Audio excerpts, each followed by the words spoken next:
আজকে যদি আমরা জালেমদের দিকে তাকাই, অধিকাংশ জালেম দেখবেন চার কারণে জুলুম করে। কয় কারণ? আর আসতে বলেন, কয় কারণ? অন্তরগুলা কালো হয়ে গেছে। জুলুম করে চার কারণে। এক নাম্বার কারণ হচ্ছে জালেমের যখন টাকা হয়ে যায় কি হয়? ও ঠিক তো জোরে কইলেন না, আরো আসতে বলেন।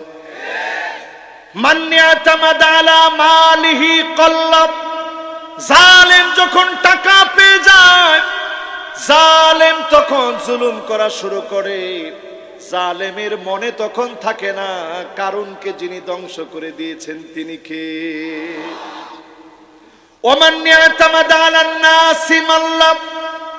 দুই নাম্বার জালেম জুলুম করে যখন চারপাশে কিছু লোক হয়। ঠিক কিনা বলে? নেতা তোমার ভয় নাই, রাজপথ ছাড়ি নাই, তখন নেতার ভিতরে আসতে শয়তান উস্কানি দিতে থাকে। ঠিক কিনা বলে? ঠিক তো জোরে কর নাই। তাহলে এক নাম্বার জুলুম করে কেন? কিসের জন্য? দুই নাম্বার কেন? একটু চারপাশে লোক হলেই জালেম জুলুম করা শুরু করে দেয়। ঠিক কিনা বলে? তিন নম্বরে মিলা দেখেন, একটু জ্ঞান যখন হয়, অনেক জ্ঞান পাপী তসলিমা নাসরিন, হুমায়ুন আজাদ, শামসুর রহমান, এই রকম নাস্তিক যারা হয়, জ্ঞানের জন্য তারা ইসলামের বিরোধিতা করে। ঠিক কিনা বলে? আমরা দেখেছি আমাদের বাংলাদেশে আসিফ মাহতাব নামে একজন শিক্ষক গোটা জাতিকে দেখাই দিয়েছে প্রতিবাদ কারে বলে। সপ্তম শ্রেণীর বইয়ের পৃষ্ঠা এইভাবে ছিঁড়ে দেখাইছে যে এইরকম সিরা এরপরে ফেলে দিয়ে ৮০ টাকার বই আবার ফেরত দিয়ে আসবেন। ঠিক কিনা বলে? এই প্রতিবাদের পরে শাহরিয়ার কবিরের মতো কিছু ইসলাম বিদ্বেষী কুলাঙ্গার বেঈমান দ্বীন পাপী জ্ঞান পাপী ইসলামের বিরুদ্ধে তারা দাঁড়িয়ে গেছে। ঠিক কিনা বলে? এদের বক্তব্য কি? এরা এখন বক্তব্য দিচ্ছে যে এই কোরআন দিয়ে রাষ্ট্র চালানো যাবে না। এই কোরআন দিয়ে রাষ্ট্র চালানো, এই পৃথিবীতে কি কোরআন দিয়ে রাষ্ট্র চলছে এরকম দৃষ্টান্ত আছে নাকি? আরে কি বলেন? আছে। এই পৃথিবীর জাহিলিয়াতের বর্বর মানুষকে সমৃদ্ধ ইতিহাসের সাক্ষী কোরআন বানিয়েছে। গোটা দুনিয়াতে দিনের সৌন্দর্য কোরআন ফুটেছে। আজকেও যদি কোরআনের কাছে আসেন, যিনি সেরা বানায় দিবেন তিনি কে? কয় কারণে মানুষ জুলুম করে? আর জোরে বলেন। এক নাম্বার কি? অস্ত এখন দেখি পুরা মুখস্থ হয়ে যাচ্ছে আপনাদের। এক নাম্বার কারণ কি? দুই নাম্বার কারণ কি? ওই যে নেতা তোর বয় নেই, এই কইছি নাই? আরে এটা তো উদাহরণ দিছি। ওয়াজ যদি এরকম আপনারা মনে করে নিয়ে যান তো উপায় আছে? বলেন দুই নাম্বার কি? এই যে আশেপাশে কিছু লোক বলে, নেতা এখানে মাহফিল হচ্ছে, উস্কানিমূলক কথা হতে পারে, আপনি বাধা দিয়ে দেন। ঠিক কিনা বলে? তো নেতা কই তুই করছিস, ঠিক আছে বাধা দিলাম। এই যে চারপাশের কিছু লোকের কারণে ইসলামের বিরুদ্ধে আপনি দাঁড়াইলেন, চরম জালেম হিসাবে আপনি চিহ্নিত হলেন। ঠিক কিনা বলে? আমি কি বুঝাইতে পারতেছি আপনাদেরকে? তিন নাম্বার জানি কি? এই যে একটু আকল হইলেই অনেকে দেখবেন আরে হুজুররা কি জানে। আমরা দেখছিলাম এক জ্ঞান পাপীরে, সে বলছে ইনশাআল্লাহ সংবিধানে বিসমিল্লাহ থাকবে না। ইনশাআল্লাহ বলে সংবিধানে বিসমিল্লাহ থাকবে না।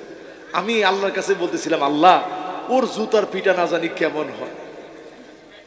তো কয়েকদিন তার পাগলামি খালি দেখতেছিলাম আর শুনতেছিলাম আর চিন্তা করতেছিলাম, আল্লাহ কেমন জুতা দিয়ে না জানি পিটানো হয়। দেখি সকাল বেলায় সে বক্তব্যের ভিতরে খুব হুমকি দুমকি দিচ্ছে। সে বক্তব্যে বলছে, আসেন হুজুররা বাহাস হবে। আলিব্বা তাসা কি খালি আপনারা পড়ছেন? আমি চিন্তা করলাম, আল্লাহ আজকে একটা পতন তারে দিয়ে দিও।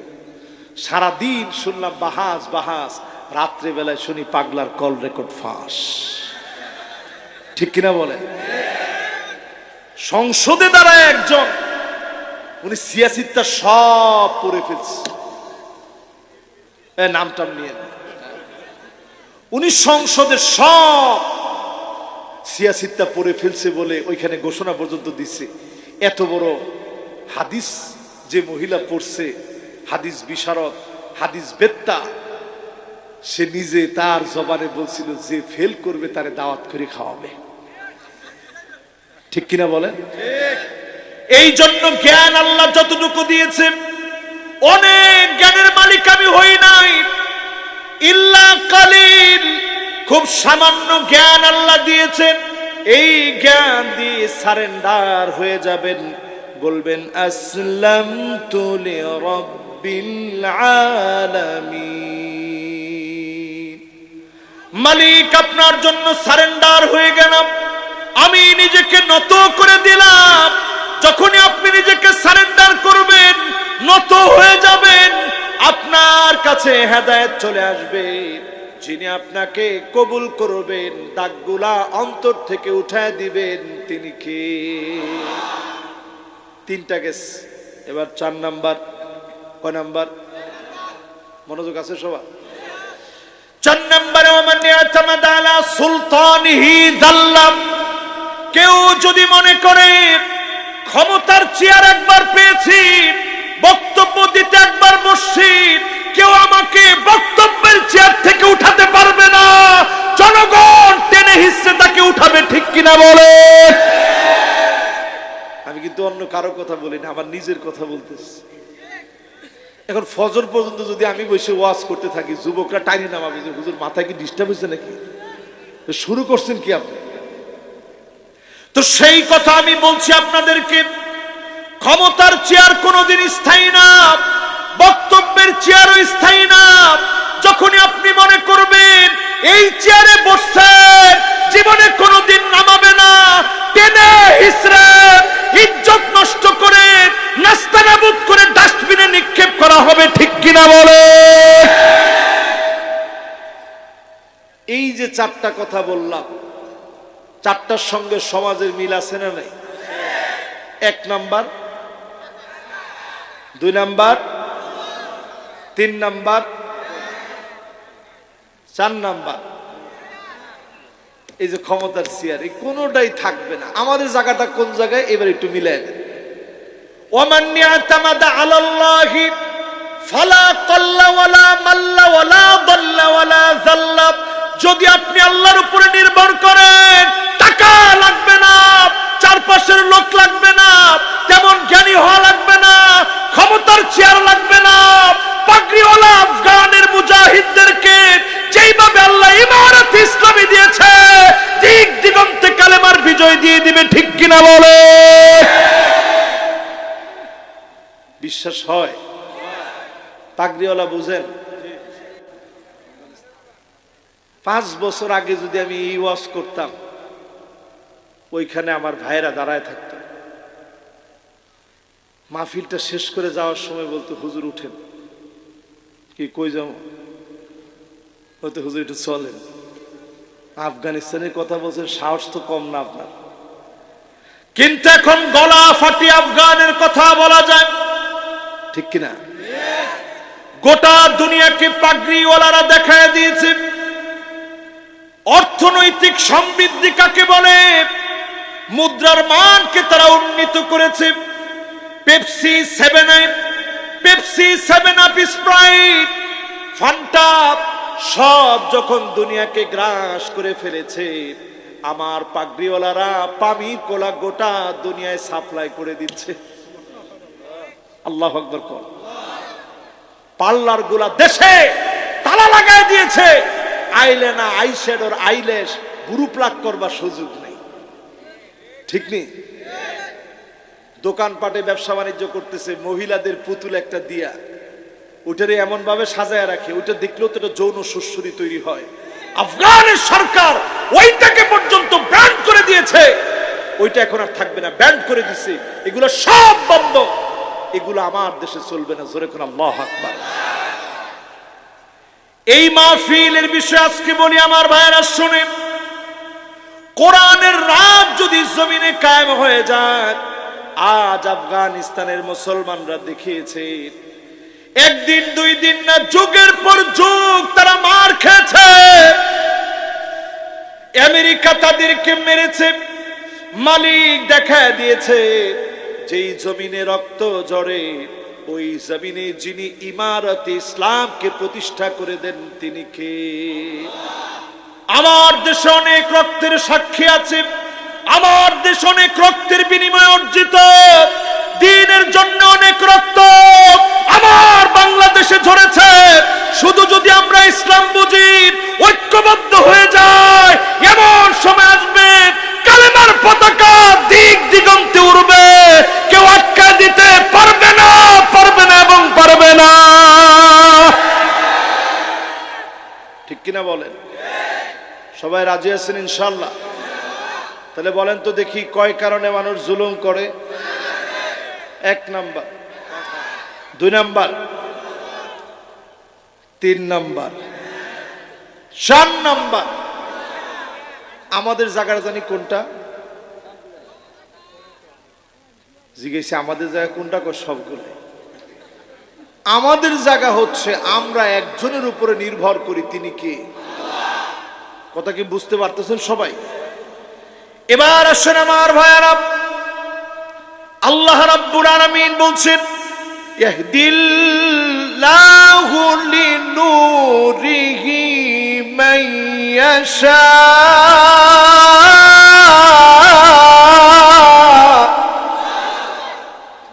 আল্লাহর তরফ থেকে হিদায়াত সবাই পাবে না। এই হিদায়াত যিনি আপনাকে দিবেন, যদি পছন্দ করে দিয়ে ফেলেন, যিনি আলোকিত মানুষ বানায় দিবেন তিনি কে? এই হেদায়েত সবার ভাগ্যে নসিব হয় না, এই হেদায়েত সবাই পায় না। হেদায়েত তারা পাবে যারা দিন জানার জন্য, দিন মানার জন্য আসবে, খাস মনে খালেস দিনে যারা চাবে, খালেস দিনে যারা, খালেস দিলে যারা তাওবা করবে, মালিকের কাছে নিবেদন করবে, তাদেরকে যিনি ডেকে ডেকে হেদায়েত দান করে দিবেন তিনি কে? হেদায়েতের দাম কম না বেশি? আরো আসতে বলেন। আব্দুল্লাহ জুল বাজাদাইনের নাম শুনেছি আমরা। যুবক আব্দুল্লাহ আল্লাহর নবীর কাছে আসার আগে চাচার কাছে বড় হয়েছেন। চাচাকে যখন বলেছেন, চাচারে আমার কাছে ইসলামকে সঠিক বলে মনে হয়, আর দেরি করতে চাই না, কালেমা পড়ব, মুসলমান হব। সঙ্গে সঙ্গে চাচা আব্দুল্লাহ জুল বাজাদাইনের কাপড় চোপড় গুলো খুলে ফেললেন, কাপড় গুলা রেখে দিলেন, উলঙ্গ অবস্থায় লজ্জাস্থান ডেকে মায়ের সামনে এসে দাঁড়ালেন। মা, আমি আল্লাহর নবীর কাছে যাব, কালেমা পড়ব। এই দৃশ্য দেখে মা একটা কম্বল তার দিকে ফেলে দিলেন, ছুঁড়ে মারলেন, কম্বলটা নিয়ে টেনে 2টা ভাগ করলেন, লজ্জাস্থান ডাকলেন, গায়ের মধ্যে কম্বল জড়ায়া নবীজির সামনে চলে গেলেন। আল্লাহর নবী দেখে বললেন, কে গো তুমি, কি তোমার পরিচয়? পরিচয় দিয়ে বললেন, নবীজি আমি কালেমা পড়তে এসেছি। আল্লাহর নবী বললেন, তোমার নাম আব্দুল্লাহ, তুমি আল্লাহর গোলাম। আব্দে শামস তোমার নাম হতে পারে না, আজ থেকে তুমি আল্লাহর গোলাম। তোমার উপাধি হলো 2 টুকরা কম্বল নিয়ে এসেছো। জুল বাজাদাইন হিসাবে নবীজি উপাধি দিয়ে দিলেন। বলেন আল্লাহু আকবার। তাবুকের যুদ্ধের দামামা বেজে উঠেছে। আব্দুল্লাহ কোন যুদ্ধে যেতে পারেন নাই, মাত্র কালেমা পড়েছে। তাবুকের প্রান্তে চলে গেলেন। আল্লাহর নবীর কাছে এসে বললেন, নবীজি দোয়া করে দেন তাবুকের প্রান্তে আমি আব্দুল্লাহকে মালিক যেন শহীদ বানায় নেন। বলেন আল্লাহু আকবার। আল্লাহর নবী দোয়া করলেন, আয় আল্লাহ, আমার আব্দুল্লাহর রক্তকে কাফেরদের জন্য হারাম বানায় দেন। কোন কাফের আমার আব্দুল্লাহর গায়ে যেন হাত তুলতে না পারে। আল্লাহ আমার আব্দুল্লাহকে কাফেরদের জন্য বিজয়ী বানায়া কাফেরদের জন্য রক্ত হারাম বানায় দেন। বলেন আল্লাহু আকবার। আব্দুল্লাহ জুলবাজাদাইন কেঁদে ফেললেন, ওগো নবীজি আসলাম দোয়া নেওয়ার জন্য শহীদ হব, আপনি দোয়া করে দিলেন কাফেররা যেন আঘাত করতে না পারে। চোখে পানি নিয়ে চলে গেলেন। নবীজির কাছে খবর আসছে আব্দুল্লাহ দুনিয়াতে নাই। প্রচন্ড জ্বর এসে তাবুতে ইন্তেকাল করেছেন। আল্লাহর নবী বিশ্ব নবী চোখের পানি ছেড়ে কেঁদে দিলেন, দোয়া করলেন।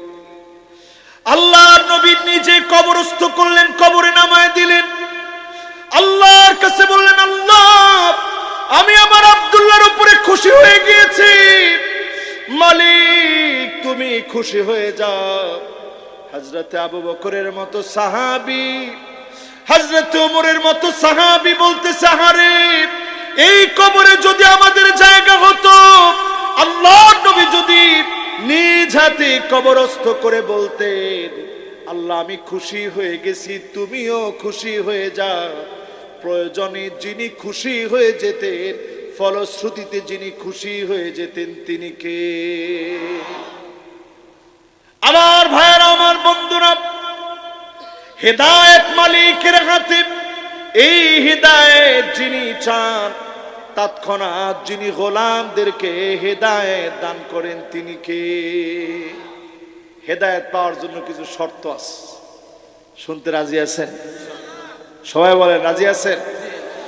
হিদায়াত শোনার জন্য, হিদায়াতের কথা শোনার জন্য, হিদায়াত নেওয়ার জন্য আল্লাহ পাক আপনাকে মনোনীত করা লাগবে। আল্লাহ আপনারে পছন্দ করে কিনা বুঝতে হবে। পাঁচটা আলামত দিয়ে, জোরে বলেন কয়টা? আর জোরে, জোর হলো না। পাঁচটা আলামত। এই পাঁচটা আলামত আমরা শুনবো তো ইনশাআল্লাহ। এক নম্বর আলামত, আপনি আল্লাহর পছন্দের হইছেন কিনা, হেদায়েতের উপরে আছেন কিনা বুঝবেন কেমনে? একটু এক নম্বর আলামতটা দিয়ে টেস্ট করেন।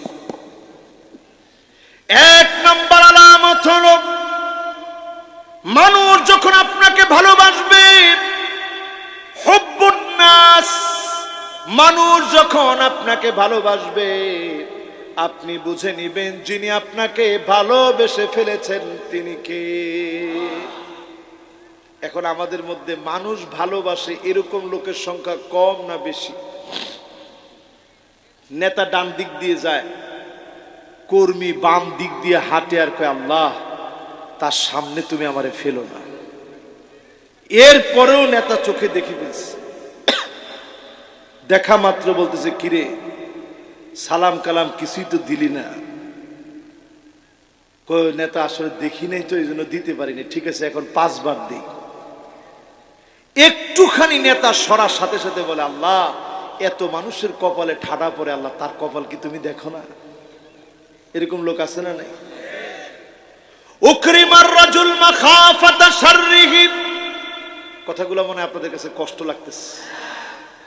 এমন কিছু লোক থাকবে শুধুমাত্র তার অস্ত্রের কারণে, ক্ষমতার কারণে তাকে মানুষ ভয় করবে। এমন লোকগুলা সমাজের সবচাইতে বড় নিকৃষ্ট পদের লোক, ঠিক কিনা বলে? এমন লোক এখন আছে না নাই? আপনি আমি হেদায়েতের উপর থাকার জন্য 1 নম্বর কাজ করব, মানুষের সাথে ভালো ব্যবহার। ফলশ্রুতিতে যিনি আপনাকে ভালোবেসে ফেলবেন তিনি কে? 2 নম্বর কাজ করব, হুব্বু তিলাওয়াতিল কোরআন, ওয়া তাদাব্বুরিহি ওয়া সিমাইহি, এই কোরআন পড়বেন, পড়া শিখবেন, এই কোরআন বুঝবেন, বোঝা শিখবেন, এই কোরআন শুনবেন, শোনা বুঝবেন, এই কোরআন শুনে শুনে বুঝতে শিখবেন, এই কোরআন পড়বেন, আলিঙ্গন করবেন, মহব্বতের বন্ধনে কোরআনকে নিবেন, এই কোরআনের রাজ কায়েমের জন্য সমাজের ভিতরে চেষ্টা ফিকির করবেন।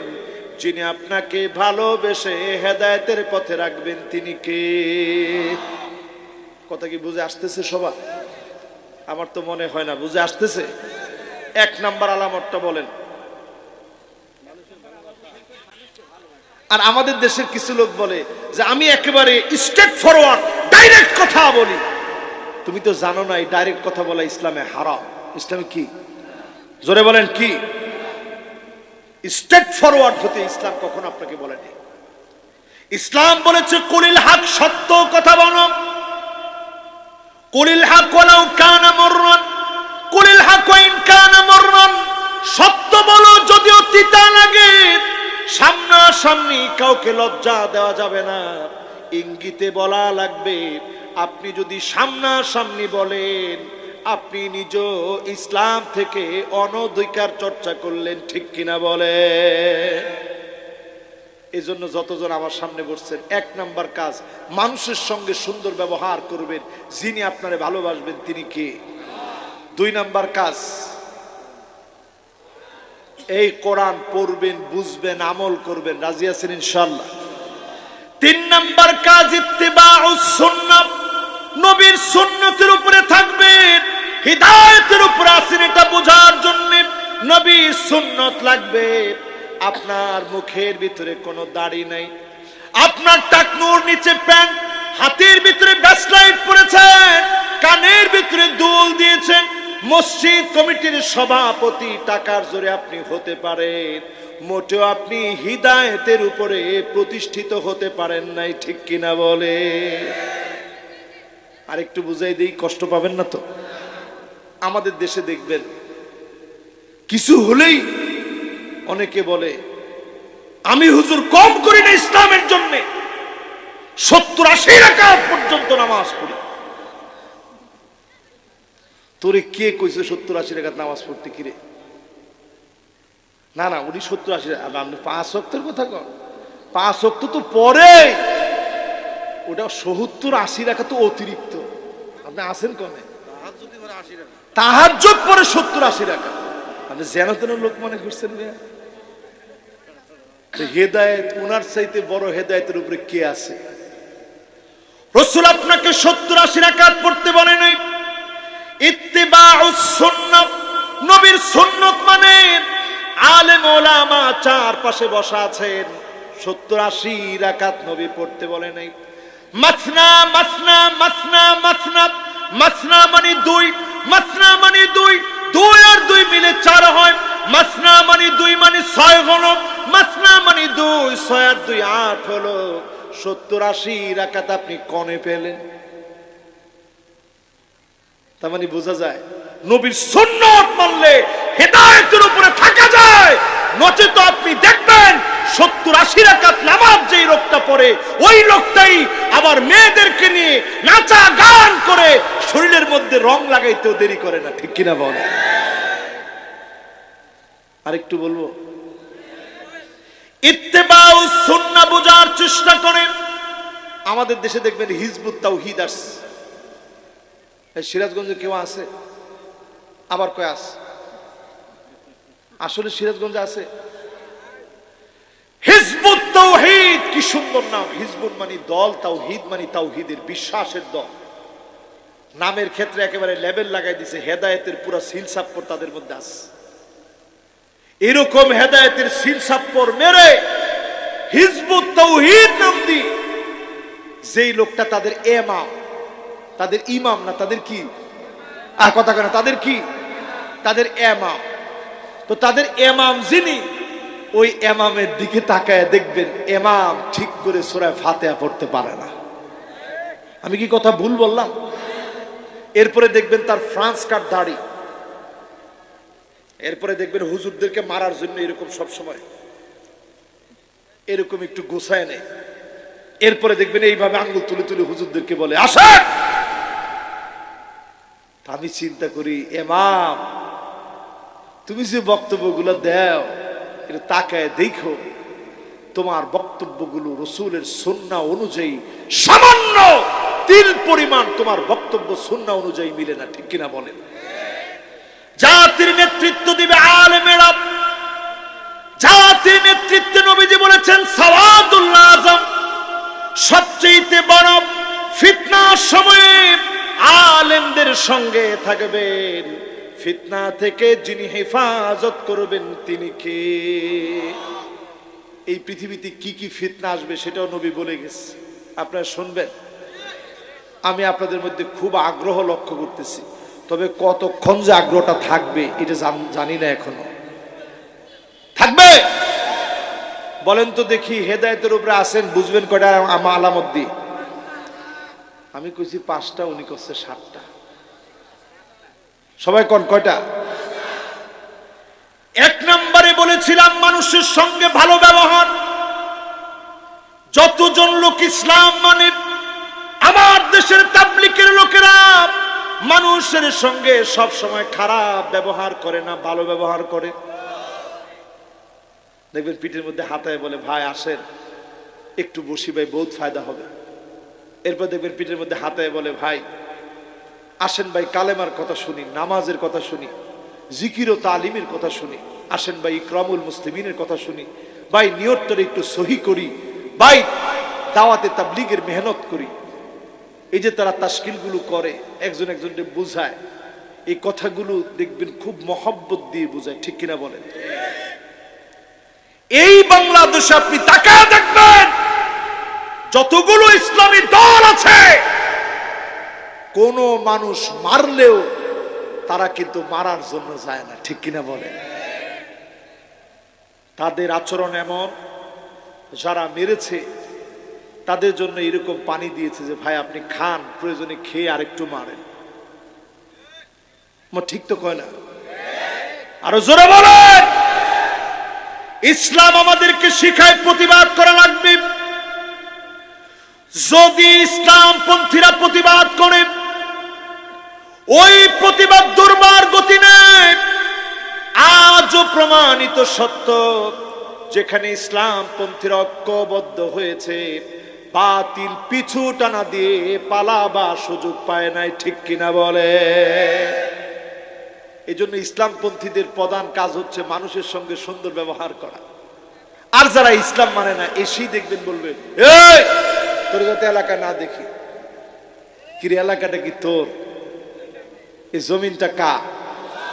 দোকান আপনার, আপনি দোকানে বসে আছেন, কত বড় জালেম সে গিয়ে কয় 3 ঘন্টার ভিতরে তুই এলাকা ছাড়া হবি। একজনে ঠিক কইছে, একজনে যে ঠিক বলছে ওরে তোমার দোকানদারি করতে দিবে না, সবাই মিলে বলেন এটা জালেমের আচরণ। তুমি নামাজ পড়তে পারো প্রথম কাতারে, এই জুলুম যে করবে ওয়ালা তারকানু ইলাল্লাযিনা যালামু ফাতামাসসাকুমুন নার।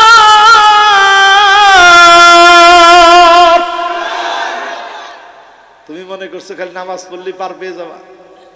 এরকম জালেম যে মানুষকে ঘরে বসতে দেয় না, দোকানে যেতে দেয় না, মানুষের সঙ্গে মিশে না, মানুষ তার জন্য বদদুয়া করে, আল্লাহ বলছে ফাতামাসসাকুমুন নার, আয় তোরে দেখাবো জাহান্নাম তোকে গিলে গিলে খাবে, ঠিক কিনা বলে? 2 নম্বরে বলেছিলাম এই কোরআন পড়া লাগবে। 3 নম্বরে বলেছিলাম যতজন এই মাহফিলে বসলেন নবীজির সুন্নাহ মানা লাগবে। এখন আমাদের ঘর থেকে শুরু করে, আমাদের বাড়ি থেকে শুরু করে, পাড়া থেকে শুরু করে, সমাজ থেকে শুরু করে রাষ্ট্র অবধি যদি আমরা খুঁজি, জায়গায় জায়গায় তাকায় দেখবেন সব আছে। রাস্তাঘাটের উন্নয়ন হচ্ছে, দিন দিন আমাদের ইমানের অবমূল্যায়ন, আর ইমান দিন দিন শেষ হয়ে যাচ্ছে, ঠিক কিনা বলে? ছেলেদের হাতের ভিতরে ব্যাসলাইট চলে এসেছে, মানে হাতের ভিতরে বালা, গলার ভিতরে মালা, কানের ভিতরে দুল, বাকি আছে শুধু নাকের ফুল। মেয়েরা এখন সব প্যান্ট শার্ট পরাকে আধুনিকতা বলে মনে করে, ঠিক বলছে একজন, আরো জোরে বলেন। আধুনিকতা মানে প্যান্ট শার্ট পরা, আধুনিকতা মানে লিপস্টিক মেরে, স্বামী যখন ঘুমায় আছে লিপস্টিক মেরে বাজারে বাজার করতে যাওয়া, এইটার নাম হচ্ছে আধুনিকতা, ঠিক কিনা বলে? এরপরে দেখবেন মহিলাদের জিহ্বার ভিতরে কিছু রোগ আছে, এটা আমার কথা না, ইমাম গাজালি আলাইহির রাহমা ইহইয়া উলুমিদ্দিনের ভিতরে বলছেন মহিলাদের জিহ্বার ভিতরে কিছু রোগ আছে। এক নাম্বার রোগ হচ্ছে লাআন, অধিক পরিমাণে আল্লাহ আমার স্বামীর মাথার উপরে ঠাডা ফেলা। কি কর? আচ্ছা কত দেখি, স্বামীর মাথায় যদি ঠাডা পড়ে, এই ঠাডা তো তোমার মাথায় পড়লো, ঠিক কিনা?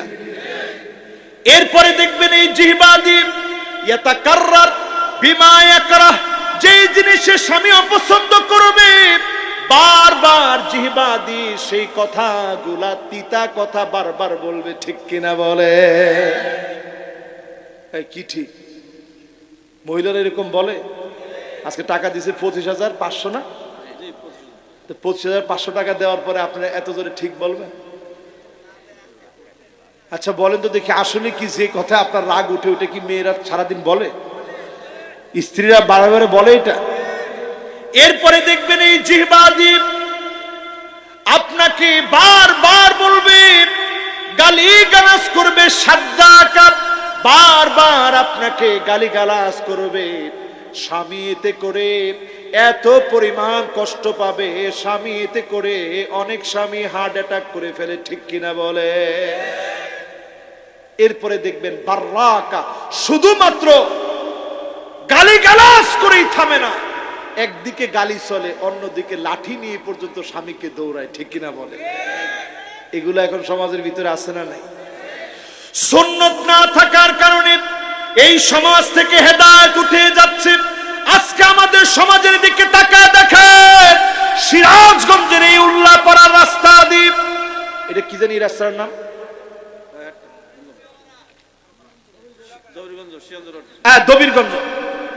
দবিরগঞ্জ না? এই দবিরগঞ্জ দিয়ে যদি একটা ছেলে আর একটা মেয়ে মনে করেন বিয়ে শাদী কিছু করে নাই, হাত ধরে এরপরে হেঁটে হেঁটে যাচ্ছে, মুরব্বী একজন গিয়ে যদি কয়, এ স্যাংরা কিরে রাস্তা দিয়ে এরকম হেঁটে যাইতেছিস কেন? তাহলে মুরব্বীর কি উত্তরটা দিব জানেন? তোর কি? মুরব্বী তখন চিন্তা করবে, আল্লাহ আমি আর দুনিয়ায় কেন আছি, আল্লাহ আপনি আমার নিলেই তো পারেন। যদিও আপনি কথাটা শুনে হাসলেন, আল্লাহর হাবিব বললেন লা তাকুমুস সাআতু, ততক্ষণ পর্যন্ত উম্মত শেষ হয়ে যাবে না, এই দুনিয়া ততদিন পর্যন্ত ফুরাবে না যতদিন না আমার উম্মত কবরের পাশ দিয়ে যাবে আর আফসোস করে বলবে, ইয়া লাইতানি মাকানা। আফসোস মানে এই কবরে আমাকে কেন নিলে না, আমাকেও তুমি কবরে নিয়ে নাও। সমাজের ভিতরে এত বিশৃঙ্খলা শুরু হবে, এত অনৈক্য শুরু হবে, এত পরিমাণ খারাপি শুরু হবে, অশ্লীলতা পাপাচার শুরু হবে।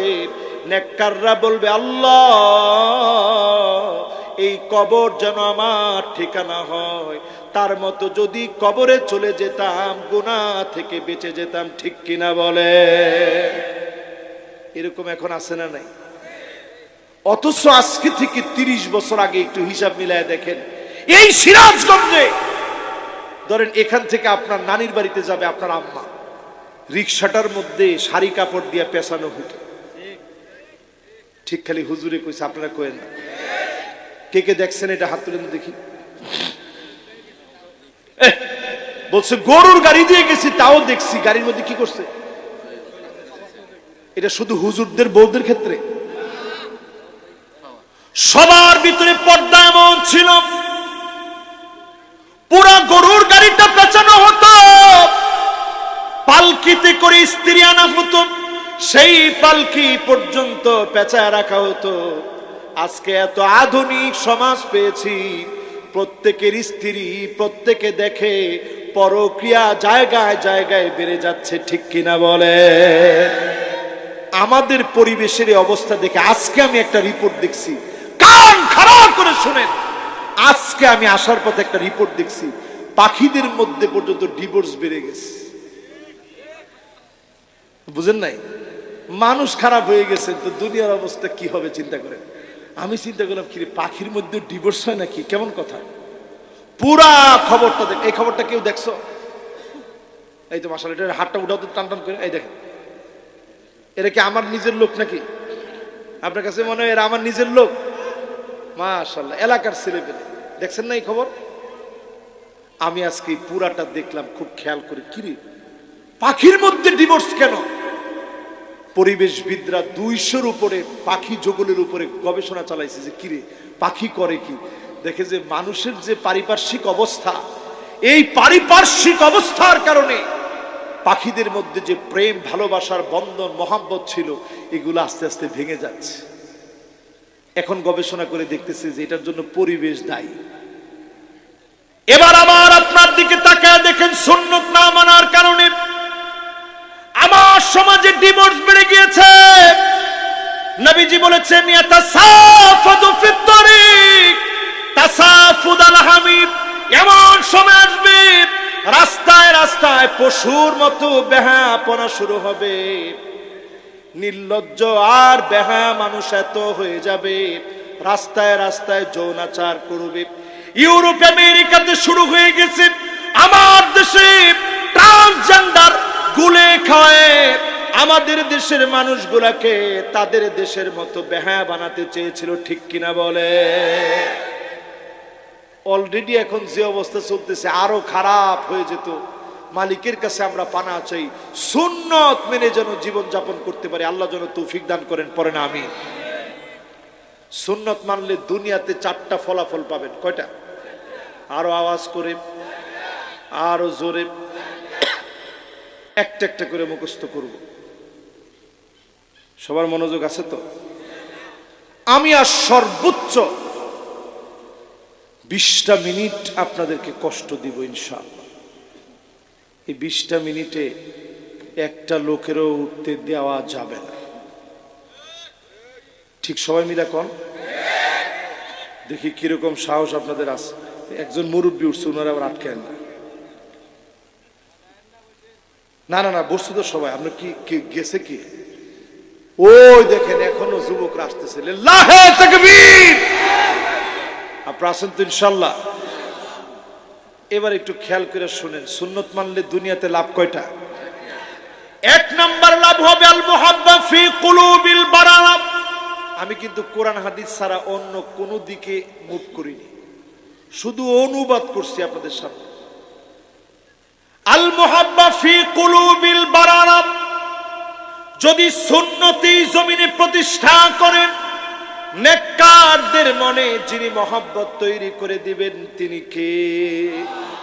দেখবেন আপনি রিক্সা চালান, ঠেলাওয়ালা, ভ্যানওয়ালা, নামাজ পড়ে বের হইছেন, কোটি কোটি টাকার মালিক আপনার পিঠে হাত দিয়ে বলবে, বাজার শরীরটা কেমন লাগে?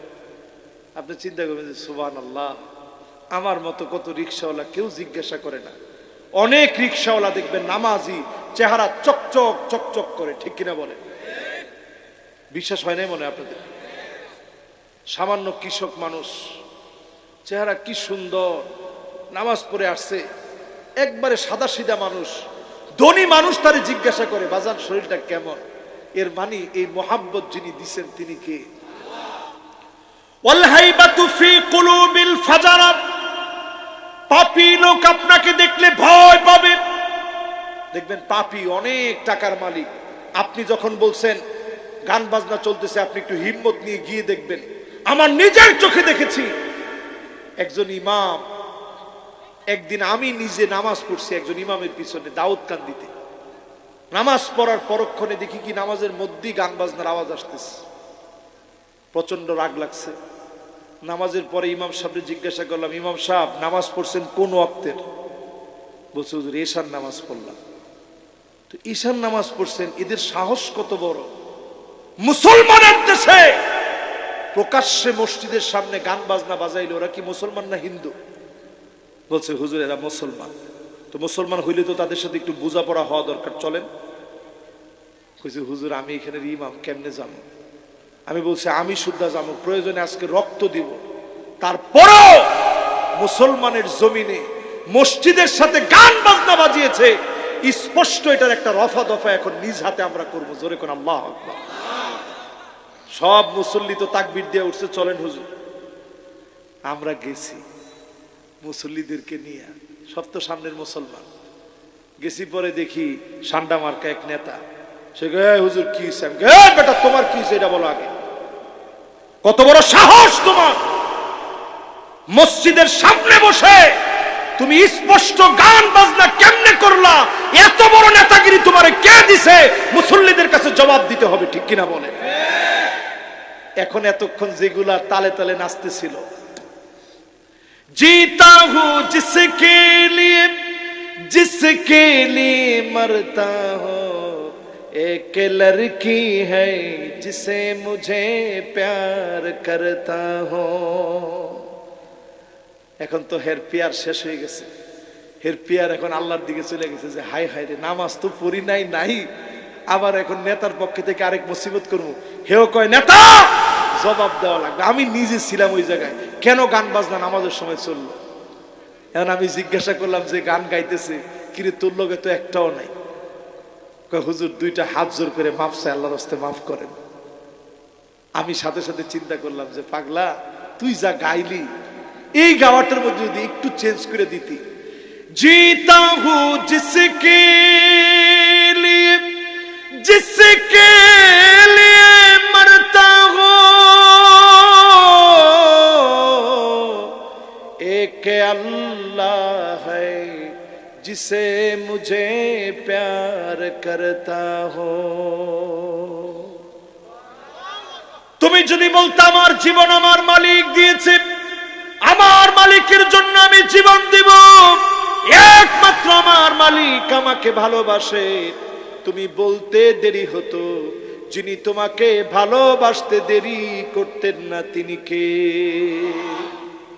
এজন্য বলি আল হাইবাতু ফি কুলুবিল ফাজারা, হিম্মত নিয়ে বাতিলের প্রতিবাদ করবেন। এই যে আসিফ মাহতাব একজন শিক্ষক, সেমিনারে গিয়ে বইছিস, প্রতিবাদ শুরু হয়ে গেছে, ঠিক কিনা বলেন? প্রতিবাদ করেন হিম্মত নিয়ে বাতিলের বিরুদ্ধে, গান বাজনাকে রুখে দেন, বিবাহ অনুষ্ঠানকে সহজ করেন, আইসারুহা মাউনা, বিবাহ সহজে বিবাহ দেন, মহারানা কম করে ধরেন। মহারানা নিয়ে অনেক বাপ অনেক সময় ডাকাতি করে, ঠিক কিনা বলেন? কথাটা যুবকদের পছন্দ হয়েছে, মুরব্বীদের হয়নি। যুবকরা আরো জোরে কর, ঠিক? এখন তো যে জোরে হয়েছে, মুরব্বীরা এখন ভয় পেয়ে চলে যাবে। অনেক মেয়ের বাপ যুবকদের উপরে ডাকাতি করে, আর একটু জোরে কর। রসুলের কাছে একজন মহিলা এসে বলতেছে, ইয়া রাসূলুল্লাহ, আমি আপনারে বিয়ে করতে চাই। নবীজি কইছে না, এখন আমি বিয়ে করব না। তো পাশ থেকে এক সাহাবী বলতেছে, ইয়া রাসূলুল্লাহ, আমি বিয়ে করব। তো নবীজি মনের কথাটা বলে দেখছেন যুবকরা কয় কি? তো রসুল সাথে সাথে কি বলছে, আচ্ছা বিয়ে করবা, তোমার কি আছে কও। নবীজি কইছে, যাও ঘরে যাও, গিয়ে দেখো কিছু আছে কিনা। সাহাবী ঘরের মধ্যে গিয়ে ঘুরে টুরে আইসা বলতেছে, নবী কিছুই নেই। আল্লাহর নবী বলছে, যাও গিয়া দেখো কিছু আছে কিনা। আবার ঘুরে ফিরে আসছে, বলতেছি ইয়া রাসূলুল্লাহ কিছুই নেই। আবার ঘুরে আসছে, ইয়া রাসূলুল্লাহ কিছুই নেই। আল্লাহর হাবিব বললেন, ওয়ালাউ বি হাদিদ, লোহার একটা আংটিও কি নেই? কইছে না ইয়া রাসূলুল্লাহ, লোহার একটা আংটিও নাই, থাকলে বউরে দিতাম। তো কি আছে? কয় যে এই এক টুকরা কাপড় আছে। এই এক টুকরা কাপড় তুমি যদি স্ত্রী দিয়ে দাও, তুমি পরবা কি? চিন্তা করেন। তো নবীজি বলছে, তোমার কি সূরা জিলজাল মুখস্থ আছে? কয় জি নবী, আমার মুখস্থ আছে। কয় নিসফুল কোরআন, 15 পারা তোমার মুখস্থ আছে। জোরে করে আল্লাহু আকবার। রাসূল জিজ্ঞাসা করলেন, আমাকা সূরাতুল ইখলাস, সূরা ইখলাস কি তোমার মুখস্থ আছে? সাহাবী বললেন, রাসূল আছে, এইটাও আমার মুখস্থ আছে। রাসূল বললেন, তোমার ফুলুল কোরআন, কোরআনের 10 পারা তোমার মুখস্থ আছে। জোরে করে আল্লাহু আকবার। রাসূল জিজ্ঞাসা করলেন, তোমার কাছে কি আয়াতুল কুরসি আছে? সাহাবী বললেন, রসুল আয়াতুল কুরসিও মুখস্থ আছে। রসুল বললেন, রুবুল কোরআন, অন ফোর্থ অফ হোলি কোরআন, 7.5 পারা তোমার মুখস্থ আছে। এত কিছু থাকতে চিন্তা কি? এগুলো শিখাই দিয়া মহরানা আদায় করে দাও। জোরে করে আল্লাহু আকবার। এটা শুনে আবার সবাই চিন্তা করেন না যে সূরা টুরা শিখাই দেবো, বাস বিয়ে শাদী করে ফেলি, পরে হুজুরের উপরে বিপদ চলে আসবে। সুন্নতের দিকে আসেন। ওই যে আমি ওয়াজ করতেছিলাম, সুন্নত মানলে কয় লাভ? সবাই বলেন কয় লাভ? 4 লাভের মধ্যে দ্বিতীয় লাভ বলতেছিলাম, খারাপ লোক আপনারা দেখলে ভয় পেয়ে যাবে। আপনি একা থাকবেন, 10 জন আপনার বিরুদ্ধে খারাপ লোক থাকবে, আপনার বিজয় হবে, তারা হেরে যাবে। জোরে করে আল্লাহু আকবার। এজন্য বিবাহ সহজ করে দিবেন। রাজি আছেন ইনশাআল্লাহ? মহারানা সহজে ধরবেন। 20 লাখ ধরেন না, 10 লাখ ধরেন না, মোহরে ফাতিমি ধরবেন। হুজুর মোহরে ফাতিমি কত? 150 তোলা রূপার দাম। এই ক্যালকুলেটর বের করো। যুবকরা দেখছেন কিরকম খুশি, যুবকরা টাস টাস করে সব ক্যালকুলেটর লয়ে বসে গেছে। হুজুর তাড়াতাড়ি কম। 150 তোলা রূপার দাম। 1 তোলা রূপার দাম 1800 টাকা। কত? 1800 গুণ দাও 100, কত হয়? ওরে বেটা, একজনে কইছে 27,000। তুই বেটা বিয়ে কবে করবি? 27,000 টাকা দিয়ে আমি বিয়ে দিব মানছে? ক হিসাব করে কত?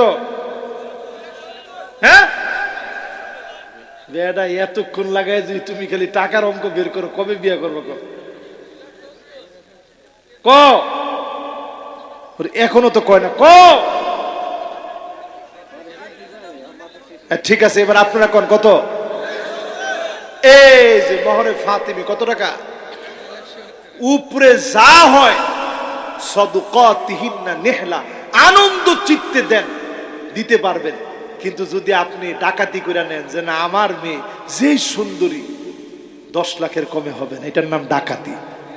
এটার নাম কি? কথা কন, এটার নাম কি? আপনি বলবেন বাজান মহরে ফাতিমি, এটার উপরে খেয়াল রেখে আমরা আগাই, আল্লাহ সুন্নতে বরকত দান করবে ইনশাল্লাহ। কন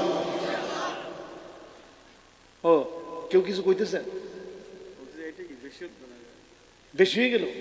না না না, বেশি না, এটা হিসাব। মহরে ফাতিমি হচ্ছে 150 তোলা, 10 দেরাম না, 10 তোলা না, 150 তোলা। 150 তোলা রূপার সমান। 150 তোলা রূপার দামটা উঠানামা করে। বাজারে ধরেন কোন সময় 1600, কোন সময় 1700, আমি ধরছি 1800। হ্যাঁ,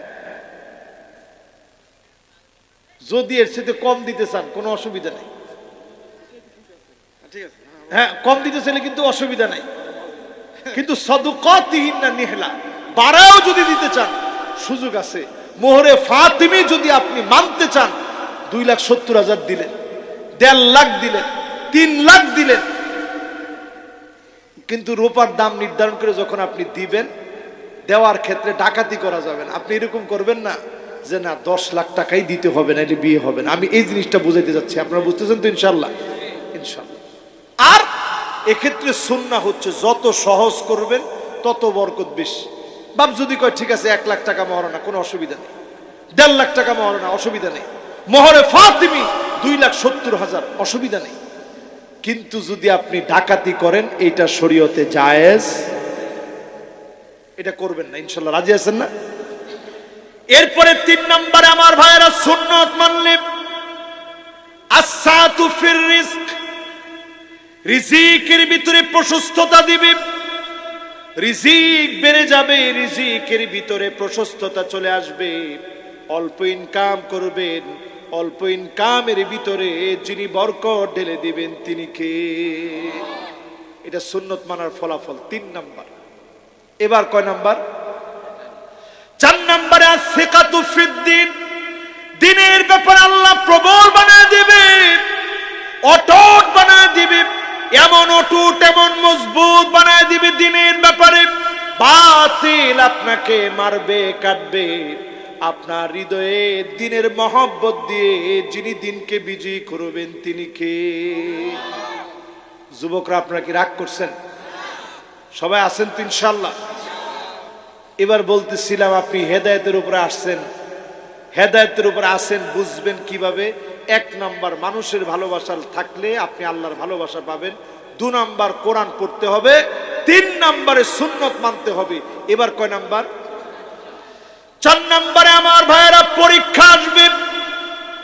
এখন পরীক্ষা চলতেছে, আরো আসতে বলেন, আওয়াজ করে বলেন মুসলমান। কি আওয়াজ কমে গেল কেন? পরীক্ষার কথা বলার পরে আওয়াজ কমলো কেন? সবাই বলেন পরীক্ষা আছে না নাই? পরীক্ষার দিকে তাকায় দেখেন ফিলিস্তিনের দিকে। যেই পরীক্ষার প্রশ্ন যত কঠিন হবে, পরীক্ষা বলে দিবে ভালোভাবে ছাত্রদেরকে পাশ করায় দিন, কারণ প্রশ্নটা বড় কঠিন হয়ে গেছে। ঠিক কিনা বলেন? আর যেবার দেখবেন প্রশ্ন একবারে সোজা হয়ে গেছে, বলে দেওয়া থাকবে খাতা খুব কঠিন ভাবে দেখেন, নাইলে পোলাবান সব এপালাস পেয়ে যাবে, ইজ্জত সম্মান কিন্তু থাকবে না। তার মানে পরীক্ষার সময়ে পরীক্ষা হবে। এই জমিনের দিন কায়েমের জন্য পরীক্ষা লাগবে।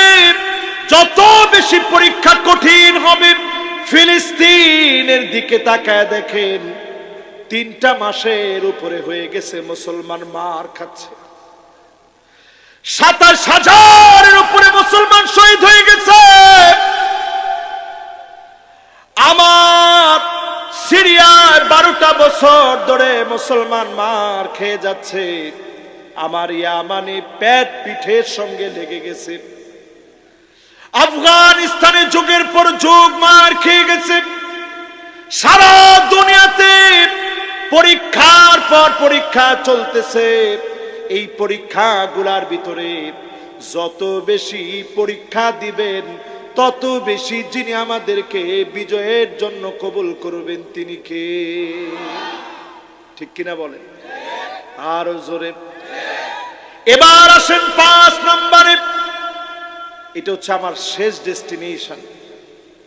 আল্লাহর হাবিব বলেন হুসনুল খাতিমা কিভাবে বুঝবে? তোমার জীবন হেদায়েতের উপরে ছিল, কিভাবে বুঝবে? আইওয়াফিকাহু বিআমালিন সালিহিন ক্বাবলা মাউতিহি। মৌতের আগে ভালো কাজ করতে গেলেন, সিজদার মধ্যে চলে গেলেন। সুবহান রাব্বিয়াল আ'লা।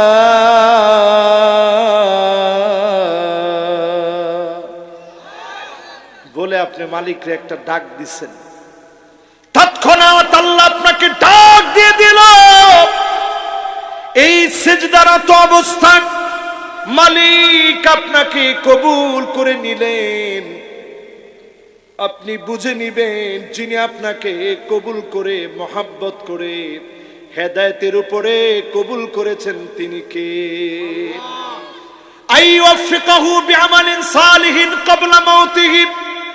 এই জমিনের দিন কায়েমের জন্য বের হয়েছেন, জালেম গুলি চালিয়েছে, বুক জাজরা করে ফেলেছে।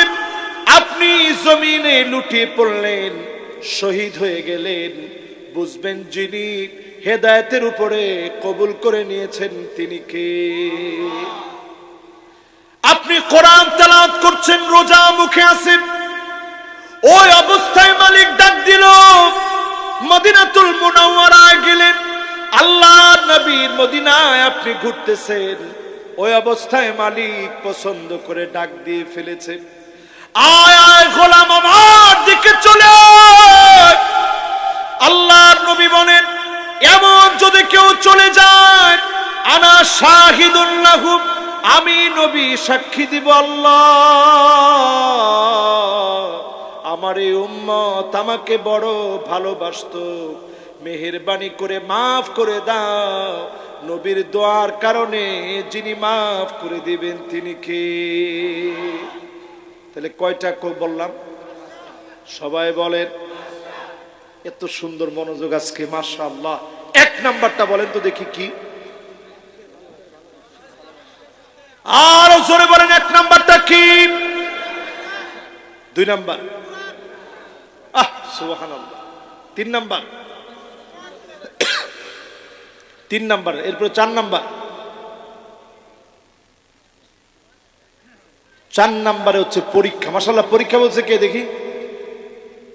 একজন শ্রোতার মাশাআল্লাহ মনোযোগ 100-র উপরে। এরপরে 5 নাম্বারটা বলেন তো কি?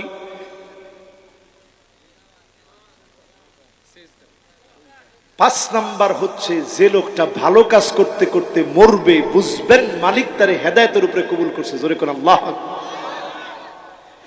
হেদায়েত পাওয়ার জন্য একটা দোয়া বেশি বেশি পড়বেন, আল্লাহুম্মা আরিনাল হাক্কা হাক্কান ওয়ারযুকনা ইত্তিবা' ওয়া আরিনাল বাতিলা বাতিলান ওয়ারযুকনা ইজতিনাব।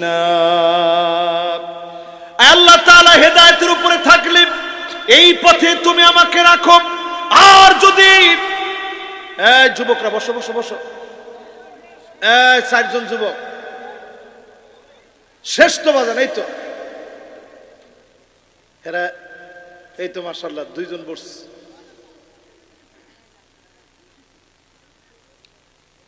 হ্যাঁ ঠিক আছে ইনশাআল্লাহ, এই তো সবাই বসছে।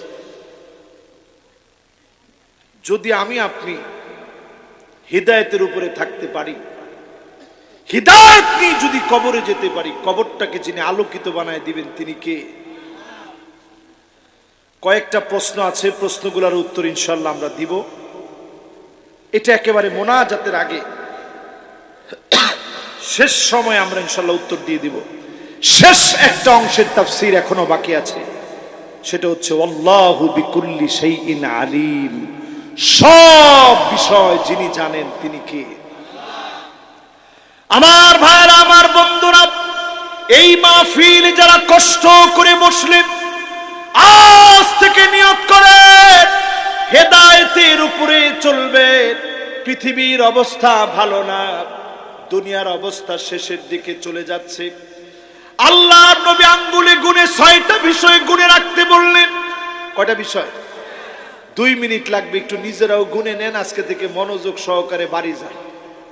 1 নাম্বার রাসূল বলছে মাউতি, গুনে রাখবা আমি নবী যখন চলে যাব, যেই কোনো মুহূর্তে এই পৃথিবীর মধ্যে একটার পর একটা আযাব আসতে পারে। নবীজিকে, আমরা নবীজিকে কি পাইছি? জোরে বলেন পাইছি। 1 নাম্বার আলামত চোখের সামনে মিলে গেছে। 2 নাম্বার আল্লাহর নবী বলেন সুম্মা ফাতহু বাইতুল মুকাদ্দাস, আবার বাইতুল মুকাদ্দাস বিজয় হবে। আমার বাইতুল মুকাদ্দাসকে যিনি বিজয়ী বানায় দিবেন তিনি কে? আপনি আমি এখনকার অবস্থা দেখে মনে করতেছি হুজুর সব তো মনে হয় শেষ। 27,000-এর উপরের মানুষ শহীদ হয়ে গেছে, ছোট ছোট বাচ্চাগুলো শহীদ হয়ে গেল। হসপিটালের ভিতরে কোনো অ্যানেস্থেসিয়া নাই, জীবন্ত মানুষের হাত কাটা হচ্ছে। একটা চোখের মধ্যে আঘাত লেগেছে, চোখটাকে উঠানো হচ্ছে।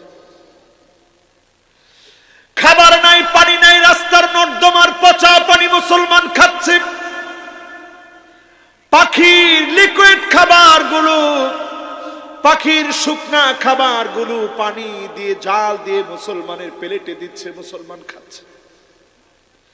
সারা দুনিয়াতে মুসলমানরা যখন এত পরিমাণ মাজলুম হচ্ছে, আপনি আজকের এই মাহফিল থেকে মিলায় দেখেন। আল্লাহ নবী 2 নম্বরে বললেন আবার বাইতুল মুকাদ্দাস বিজয় হবে। হযরত ওমরের সময় একবার বিজয় হলো, আবার বিজয় হলো সালাউদ্দিন আইয়ুবীর সময়ে। এখন আবার যিনি বিজয় দান করবেন তিনি কে? এরপরে নবীজি বললেন শোনো, সুম্মা মাউতানুন ইয়াখুযু ফীকুম কাকুআসিল গানাম। ছাগলের ঠান্ডা লাগলে ছাগল যেভাবে কাশতে থাকে এরকম ঠান্ডা জনিত একটা মহামারী আসবে। ও আমার সিরাজগঞ্জের ভাইয়েরা, বলেন তো দেখি এইরকম মহামারী কি আসছে? কি নাম? সবাই বলেন কি নাম? আপনি মনে করছেন করোনা শেষ হয়ে গেছে? করোনার চাইতে মারাত্মক একটা ভাইরাস 50,000 বছর এতদিন পর্যন্ত ঘুমন্ত ছিল বরফের নিচে, নাম জম্বি ভাইরাস, পৃথিবীর দিকে আসতেছে। 2024-এ এই পৃথিবীর পরিবেশবিদরা বলছে এইরকম একটা ভয়ঙ্কর আযাব আসতেছে, আপনি যেটার নামও কোনোদিন শুনেন নাই। নাম হচ্ছে এল নিনো। কোন কি নাম? এল নিনো। বলেন কি নাম? আমি তো নিজে সেদিন আটকে উঠলাম যে ছোট একটা ছেলে পৃথিবীর জন্য আতঙ্ক হয়ে যাচ্ছে। আমি ভাবলাম কিরে, ছোট ছেলে পৃথিবীর জন্য আতঙ্ক হয়ে যাচ্ছে মানে কি? একটু খবরটা একটু ঘেটে দেখি, সার্চ করলাম, অবাক হয়ে গেলাম। পেরোতে একজন জেলে গেছে মাছ ধরতে, সমুদ্রের ভিতরে জাল ফেলে যখন টানতেছে, হঠাৎ দেখে সমুদ্রের একটা ছোট্ট অংশের পানি প্রচন্ড গরম হয়ে গেছে। সমুদ্র পৃষ্ঠের পানিটা গরম হয়ে যাওয়াতে উপরিভাগের পানি গরম, আবার একটু দূরে গিয়ে দেখে ঠান্ডা। তো উনি মজা করে নাম দিছে এল নিনো, মানে ছোট্ট একটা জায়গায় যেহেতু এই ঘটনা, উনি নাম দিছে ছোট ছেলে। ছোট ছেলের আতঙ্ক, এই নাম দিয়ে তিনি ফিরে আসছে। উনি তো জানে না সেই পেরো থেকে 15,000 কিলোমিটার দূরে, হাজার হাজার দূরে ভারতবর্ষ 1895 থেকে 96 সালে শুধু এল নিনো, এক জায়গায় গরম আরেক জায়গায় ঠান্ডা, এটা হচ্ছে একটা পৃথিবীর ভিতরে খরার আলামত। এমন খরা লেগেছিল এই ভারত উপমহাদেশে, ভারতবর্ষে এমন খরা লেগে গিয়েছিল, ভারত, বাংলাদেশ, ইন্দোনেশিয়া, অস্ট্রেলিয়াতে 50 লাখ মানুষ শুধু এল নিনোতে মারা গেছে। জোরে কর নাউজুবিল্লাহ। বর্তমান 2024 ধারণা করা হচ্ছে এই খরা আবার আসতেছে। পৃথিবীর একদিকে থাকবে বৃষ্টি, অন্য দিকে থাকবে প্রচন্ড খরা। এমন বৃষ্টি হবে যেদিকে বৃষ্টি হচ্ছে সেই দিকেও কিছু ফলন ফলবে না, যেদিকে খরা লেগে গেছে ওই দিকেও ফলন থাকবে না। একদিকে পানি পানি করে চিৎকার করবে, আরেক দিকে প্রচন্ড বৃষ্টির কারণে পানি পানি করে চিৎকার করবে। মানুষের চিৎকারের আওয়াজ হবে পানি পানি, শুধু পানি পানি বলে চিৎকার হবে পৃথিবীতে। এই আযাব থেকে যদি মুসলমান বাঁচতে চান, গজব থেকে যদি বাঁচতে চান, এই মাহফিলে বসে অবশ্যই তাওবা করে আপনাকে আমাকে ছাতনির ভিতরে যে বাতি বসায় দিয়েছেন, বাতির উপরে যে চিমনি দিয়েছেন, যেই বাতিকে কোনো তেল ছাড়া আল্লাহ জানান, ওই বাতির চিমনি তাওবা করে যদি পরিষ্কার করে নিতে পারেন, নামাজি যদি হতে পারেন, অবশ্যই মাহফিল থেকে যিনি কবুল করে নেবেন তিনি কে? 4 নম্বরে নবীজি বলছেন হাতে গুনে রাখবা, সুম্মা ইস্তিফাদাতুল মাল হাত্তা ইউতার রাজুল 100 দিনার ফায়াযাল্লু সাখিতা। এমন সময় পৃথিবীতে আসবে যেই সময়ে 100 দিনার দিয়ে দেওয়া হবে, মানুষের মন ভরবে না। ওই জমায় চলে আসছে তো। এখন আপনি বাজারে যান, বেগুনের কেজি 80 টাকা। রমজান এখনো কয়টা দিন বাকি আছে, রমজান আসলে যে কি হবে আল্লাহ জানে। এরপরে আমার ভাইরা 5 নম্বরে নবীজি বলছেন সুম্মা ফিতনাতুন লা ইয়াবকা বাইতুন মিনাল আরব ইল্লা দাখালাতহু। আরবের এমন কোন ঘর নাই যে ঘরের ভিতরে ফিতনা ঢুকবে না। রিয়াদের দিকে তাকায় দেখেন, মদ এখন পারমিশন দেওয়া হয়েছে, কূটনীতিকরা মদ খেতে পারবে। কাবার মতো করে ডিজাইন করে করে 5 স্টার হোটেলকে তারা নতুন করে উন্মুক্ত করেছে। মাদায়েনে সালেহ, আমি যদি আপনাদেরকে মোবাইলে এখনো দেখাই, এই ছবিগুলো আমার কাছে এখনো আছে। মাদায়েনে সালেহ আপনাদেরকে দেখাই, আপনারা পরে ইউটিউব থেকে সুন্দর করে দেখে নেবেন। এই ছবিগুলো এখনো আমার মোবাইলে হাজারো হাজারো ছবি আছে মাদায়েনে সালেহের।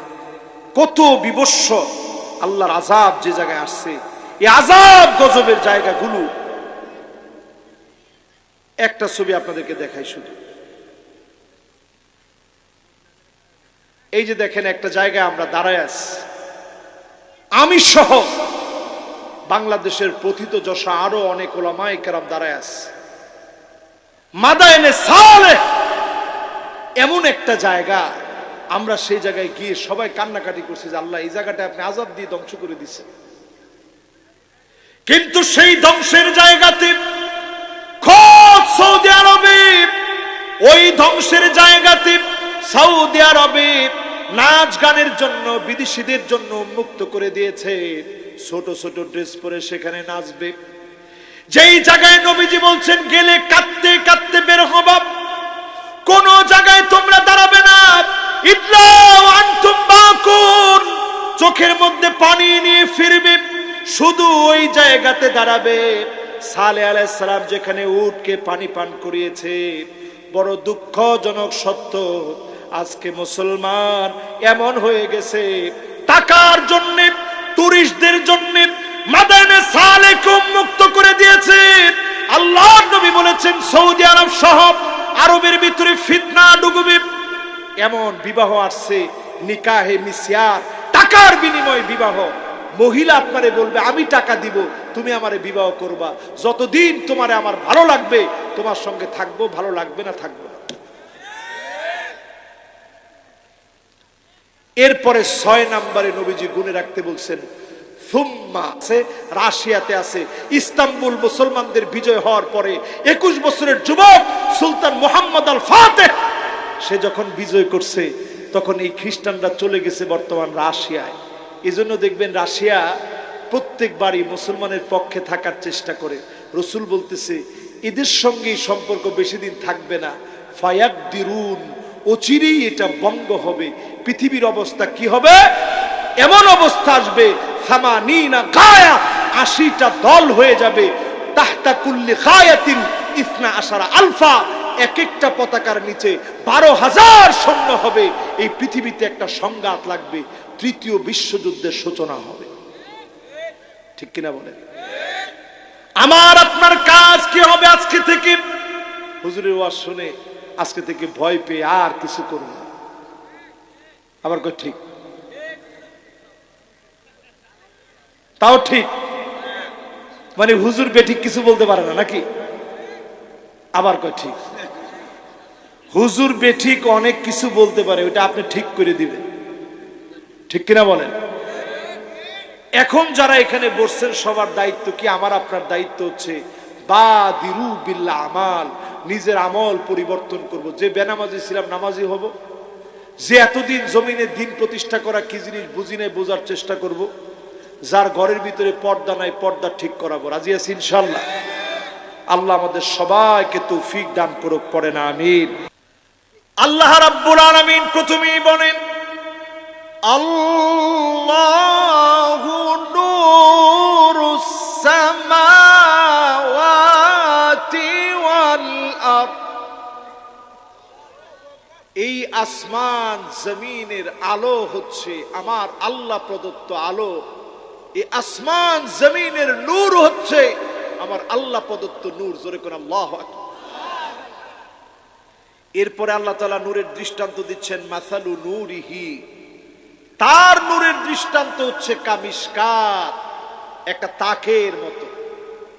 মানুষকে দিয়ে আল্লাহ তাআলা এই দৃষ্টান্ত দিয়ে দিচ্ছেন যে তুমি তোমার বডির ভিতরে লক্ষ্য করো আল্লাহর নূরটা কেমন।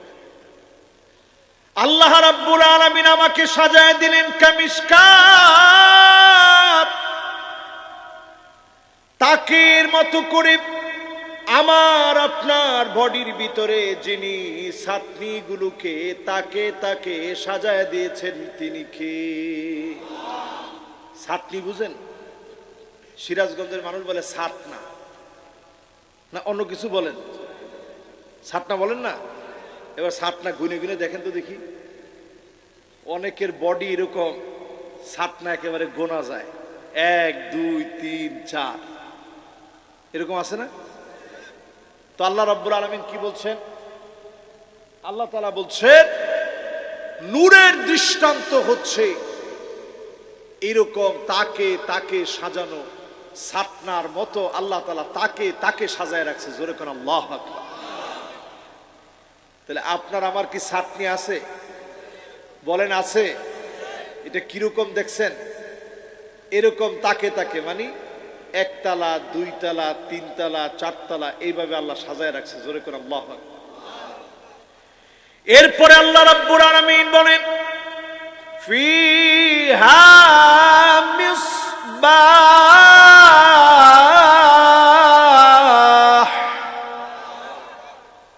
এর ভিতরে আল্লাহ তাআলা দিয়ে রাখছে একটা বাতি, জোরে কোন আল্লাহু আকবার। ছোটকালে আপনারা হারিকেন দেখছেন? কথা কয় না, হারিকেন দেখছেন? কে কে হারিকেন দেখছেন হাত উঠায় দেখেন তো দেখি। তুমিও হারিকেন দেখছো? তুমি দেখছো হারিকেন? তুমি দেখছো হারিকেন আসলে? হ্যাঁ, হারিকেন কেমন?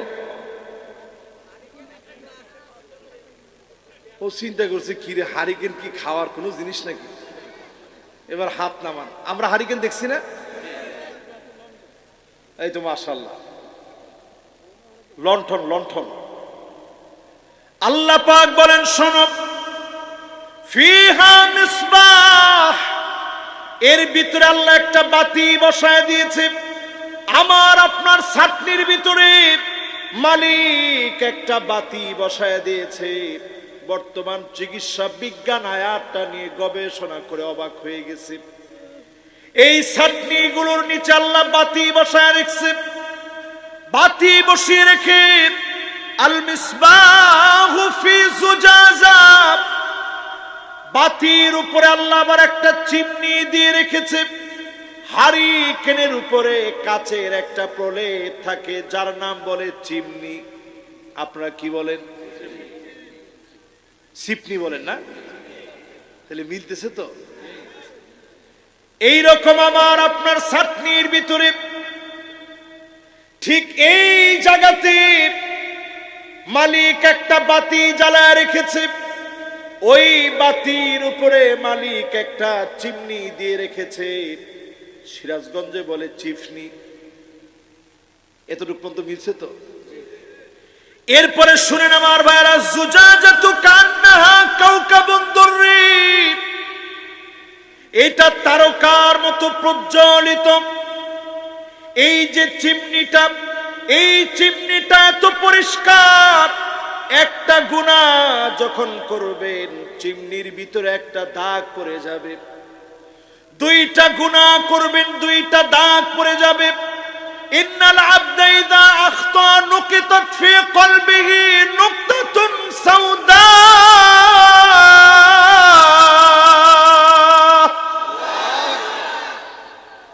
করলে একটা দাগ পড়ে যাবে। দুইটা গুনাহ করলে চিমনিটার পরিষ্কার আলোটার ভিতরে দাগ পড়ে যাবে। যে মাহফিলে কথা বলতেছি তাকায় দেখেন লাইটের দিকে, এটাকে যদি এখন ভাঙেন শুধু কিছু গুড়া বের হবে। ভাঙে দেখবেন? বলছি বিশ্বাস করছেন? কখনো ভাঙে দেখছেন? ঠাস করে ভাঙলে দেখবেন কিছু খালি গোড়া বের হয়ে গেছে। এই লাইটের উপরে যখন কালো দাগ পড়ে যাবে, আলো বের হবে? কথা কোন আলো বের হবে? ঠিক তেমনি আপনি যখন গুনাহ করে ফেললেন, অন্তরটাকে কালো বানায় ফেললেন, আল্লাহ আপনাকে স্বচ্ছ একটা অন্তর দিয়েছিল। এই অন্তরের ভিতরে একটা গুনাহ করলে একটা দাগ পড়ে যায়, 10টা গুনাহ করলে 10টা দাগ পড়ে যায়। হাজার লক্ষ গুনাহ করে লক্ষ লক্ষ দাগ ফেলে দিয়েছি। আজকে যদি এই মাহফিল থেকে তাওবা করে বাড়ি ফিরেন, আপনার আমার বাতিটাকে যিনি প্রজ্বলিত বানায় দিবেন তিনি কে? কথা কি সবাই বুঝতেছেন? সহজ না কঠিন? আপনারা যদি গল্প কইতে কোন আমি গল্প কম, অসুবিধা নেই। আমি কিন্তু এই মাহফিলে আজকে নতুন না, আগেও এই মাহফিলে আসছি। আমি খুব চিন্তা করতেছিলাম যে আলোচনাটা করব কোন জায়গা থেকে। হঠাৎ করে শুনলাম মাদ্রাসার হাফেজ কোরআন সুন্দর এই জায়গা থেকে সে তেলাওয়াত করছে। চিন্তা করলাম এটাই আজকে আমি সিরাজগঞ্জের ভাইদেরকে বুঝাই। আপনাদের জায়গাটার নাম সিরাজগঞ্জ, পুরাটা আলো দিয়ে ভরা, ঠিক কিনা বলে? এবার আপনি তাকায় দেখেন আমার ভাইয়েরা, এই যে একটা গোশতের টুকরা আল্লাহ বাতি বানায় দিলেন।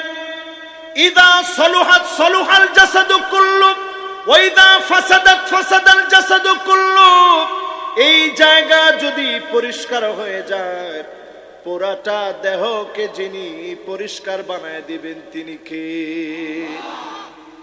এজন্য আল্লাহর হাবিব বারবার বলেছেন, ইত্তাক ইত্তাকিল মাহারিম তাকুন আবাদান নাস। শুধুমাত্র আল্লাহকে ভয় করো, ভয় করার মতো ভয় করেন। যিনি আপনাদেরকে ওলিদের ওলি বানায় দিবেন তিনি কে? তাহলে বলেন তো ছাতির নিচে কি? অস্ত ভুলে গেছে, সিফনি। ছাতির নিচে কি? বাতি। বাতির উপরে কি? আরে কথা কয় না কি? এরপরে শুনেন আল্লাহর বক্তব্য কি। কাউকাবুন দুররিয়্যুন ইউকাদু মিন শাজারাতিন মুবারাকাতিন যাইতুনাতিন লা শারকিয়্যাহ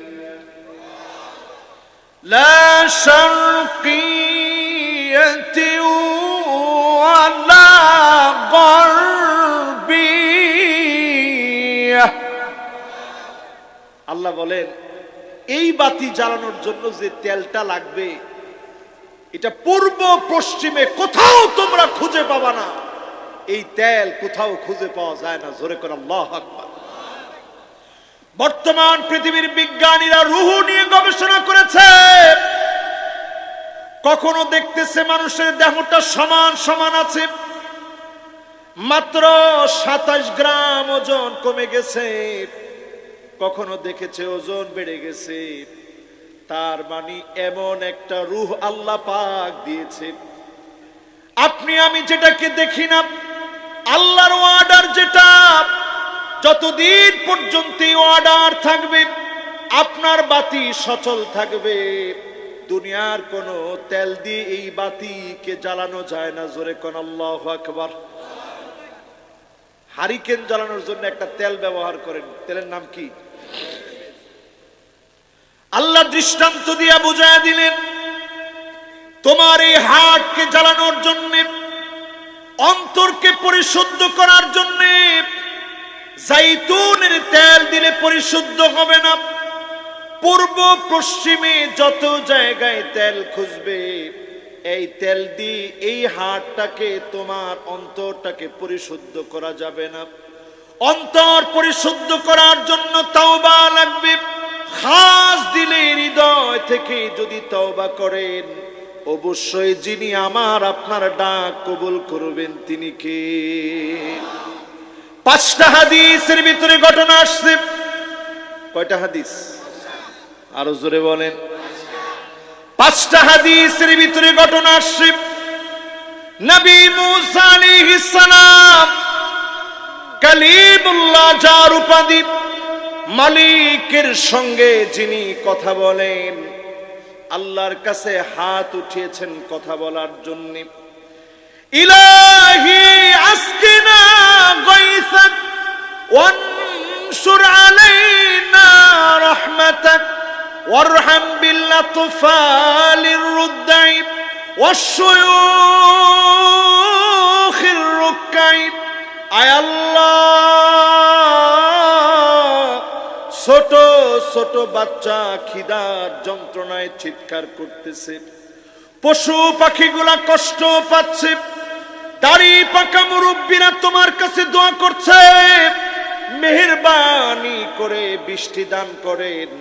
মালিক বলে দিলেন, নবী মুসা, ইন্না ফীকুম আবদান ইউবারিজুনি বিল মাআসি মুনযু 40 সানা। এমন এক গুনাহগার আছে 40 বছর ধরে নাফরমানি করেছে, সে উঠে চলে গেলেই আমি আল্লাহ বৃষ্টি দান করে দিব। নবী মুসা আলাইহিস সালাম বলতেছে, আল্লাহ, হাজার হাজার বনি ইসরাইল, এত মানুষের ভিতরে কেমন করে আমি আওয়াজ পৌঁছাবো? আমি তো মানুষ একজন। আল্লাহ বললেন, মিনকান নিদা ওয়া মিনাল বালাগ। তোমার দায়িত্ব হচ্ছে শুধু তুমি কানের ভিতরে পৌঁছায় দাও। আমি মালিকের দায়িত্ব হচ্ছে, আমি মালিক প্রত্যেকটা মানুষের কানে কানে তোমার ডাকটা পৌঁছায় দিব। জোরে কোন আল্লাহু আকবার। এই জন্য নবী মুসা আলাইহিস সালাম তৎক্ষণাৎ তিনি দাঁড়ায় ডাক দিলেন। নবী মুসা আলাইহিস সালাম বহু শক্তিশালী নবী ছিলেন। রাগ করলে মাথার চুলগুলা পাগড়ি বেদ করে দাঁড়ায় যেত। জোরে কোন আল্লাহু আকবার। শক্তি কম না বেশি? অনেক শক্তিশালী নবী ছিলেন তিনি। সেই নবী মুসা আলাইহিস সালাতু ওয়াস সালাম তিনি এবার ডাক দিলেন, আইয়ুহাল আবদাল আসিম আল্লাযী ইউবারিজুল্লাহ বিল মাআসি মুনযু 40 সানা। যেই লোকটা 40 বছর ধরে নাফরমানি করেছো, এখনই চলে যাও। তুমি চলে গেলে মালিক তার রহমতের বৃষ্টি দান করে দিবে। সুবহানাল্লাহ বলেন। কষ্ট হচ্ছে আপনাদের? আমি দেখতে পাচ্ছি 2 জন উঠছে, এর মধ্যে একজন যুবক। বাবা একটু বসেন, সিরাজগঞ্জের মানুষ, একটু বসেন বাবা। পুরো সুবহানাল্লাহ। এরপরেও যাই দেই কদ্দুর যায় বাবা। না, জরুরত থাকলে বাবা বেশিক্ষণ ওয়াজ হবে না তো, ওয়াজ তো অল্প। এই একটা আয়াতের তাফসীর ধরছি, যতক্ষণ চলে এতক্ষণ ওয়াজ ইনশাআল্লাহ কর। যদি সারা রাত হয় খুব কষ্ট হবে। কে কে সারা রাত শুনবেন হাত উঠে দেখা। লিল্লাহে তাকবীর। মাশাআল্লাহ। আছেন তো ইনশাআল্লাহ? তবে সারা রাত ওয়াজ তো আমি জীবনে করি না, ওইটা আমি পারিও না। আপনি বুঝছেন এত কঠিন আয়াত, এটা কি সারা রাত ওয়াজ করা যাবে? তাও সিরাজগঞ্জের শ্রোতার সামনে। একটু 19-20 হলে আপনি দাঁড়ায় করবেন যে হুজুর আপনি যে আলোচনা শুরু করছিলেন অন্যদিকে চলে গেছেন। ঠিক আছে না ইনশাআল্লাহ? নবী মুসা আলাইহিস সালাম যখনই ডাক দিলেন, গুনাহ করছে কত বছর? মাশাআল্লাহ, সবার মনোযোগ আছে। কত বছর? 40 বছর ধরে লোকটা নাফরমানি করলেন। তাকে সাজানো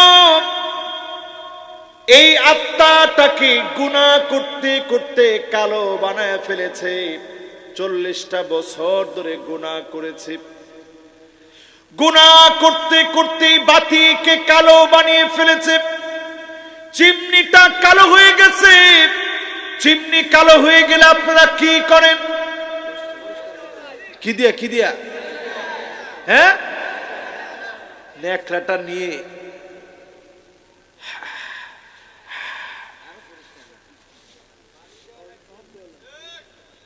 এরপরে বেশি পরিষ্কার হলে বালু দেওয়া লাগে। কারবারটা দেখছেন? ওটা এমন অপরিষ্কার হয়েছে, ওটা বালু দিয়ে ঘষে উঠানো লাগে। কিন্তু আল্লাহ সহজ করে দিয়েছে, তওবা করলেই পরিষ্কার হয়ে যাবে ইনশাআল্লাহ। কর। লোকটা গুনাহ করছে কত বছর? 40 বছর গুনাহ করে কালো বানায় ফেলেছে। 40টা বছর পরে নবী মুসা আলাইহিস সালাম ডাক দিয়েছে, এখনই উঠে চলে যাও। মাথা নিচের দিকে দিয়ে হাজার হাজার মানুষের ভিতরে বসে আজকের মাহফিলে গুনাহগাররা যেভাবে নিজেকে তাওবা করে আল্লাহর কাছে আপন বানাবে, ঠিক এইভাবে ওই লোকটা নিজের মাথা নত করে ডাক দিয়েছে, আল্লাহ 40টা বছর ধরে নাফরমানি করেছি, পৃথিবীর কেউ দেখে নাই রে মালিক, পৃথিবীর কেউ বুঝে নাই। আজকে যদি চলে যাই সবাই জানবে আমি 40 বছর ধরে নাফরমানি করেছি। আল্লাহ আমার বড় লজ্জা লাগবে। আল্লাহ আপনি আমারে মাফ করে দেন। আজকে যদি আমি না যাই হাজার হাজার মানুষ পানির জন্য কষ্ট পাচ্ছে। আল্লাহ আপনি আমার উপরে নারাজ হয়ে গেছেন। তা হয় না রে মালিক, তা হয় না। দয়া করে মাফ করে দেন। বলতে দেরি পরিষ্কার বানায়া যিনি বৃষ্টি দান করে দিলেন তিনি কে? নবী মুসা আলাইহিস সালাম লজ্জা পেয়ে গেলেন। আয় আল্লাহ তাআলা, একটু আগে দোয়া করলাম, আপনি বললেন দোয়া কবুল হবে না। এখন কার কারণে দোয়া কবুল হয়েছে? কেউ তো চলে যায় নাই। আল্লাহ বললেন, নবী মূসা, আমার যে গোলাম 40টা বছর ধরে নাফরমানি করেছে, 40 বছর ধরে অবাধ্যাচরণ করেছে, তার একটা বারের তাওবা এত ভালো লেগে গেছে, তার তাওবার কারণে 40 বছরের গুনাহ আমি মালিক মাফ করে দিলাম। আজকে এই মাহফিলে যারা আমরা বসছি, একটু বুঝা বলেন তো দেখি। নবী মূসা আলাইহিস সালাম সাথে সাথে বললেন, আল্লাহ এক নজর এই লোকটারে আল্লাহ আমি একটু দেখতে চাই, লোকটা দেখতে কেমন, যদি দেখায় দেয় লোকটার দাম বাড়বে না কমবে? সবাই বলেন আর জোরে। আপনি তো বললেন দামটা বাড়বে। আল্লাহ রাব্বুল আলামিন বললেন, নবী মূসা শোনো, ইন্নী লাম আফদাহু ওয়া হুয়া ইউতিউনি, ইন্নী লাম আফদাহু ওয়া হুয়া ইয়াসিনি, আফদাহু ওয়া হুয়া ইউতিউনি। আমার গোলামকে ততক্ষণ আমি লজ্জা দেই নাই যখন আমার গোলাম দিনের পর দিন নাফরমানি করেছে, আমি আল্লাহ তারে লজ্জা দেই নাই। আফদাহু ওয়া হুয়া ইউতিউনি, এখন কি আমি লজ্জা দিব যখন আমার গোলাম তাওবা করেছে? এখন তো আমি আমার গোলামকে লজ্জা দিতে পারি না। জোরে কোন আল্লাহু আকবার। 40 বছরের গুনাহ এক তাওবায় মাফ হয়ে গেল। চিমনির উপরে যে দাগগুলো পড়ল, একটা তাওবার কারণে যিনি মাফ করে দিলেন তিনি কে? আল্লাহ রাব্বুল আলামিন চাটনির ভিতরে আল্লাহ পাক বাতি জ্বালায় দিলেন, বাতির উপরে আল্লাহ চিমনি দিয়ে দিলেন, চিমনিটা দিয়ে বাতিকে আল্লাহ পাক প্রজ্বলিত করে দিলেন। এরপরে আল্লাহ পাক বলেন, ইয়াকাদু যাইতুহা ইউদি,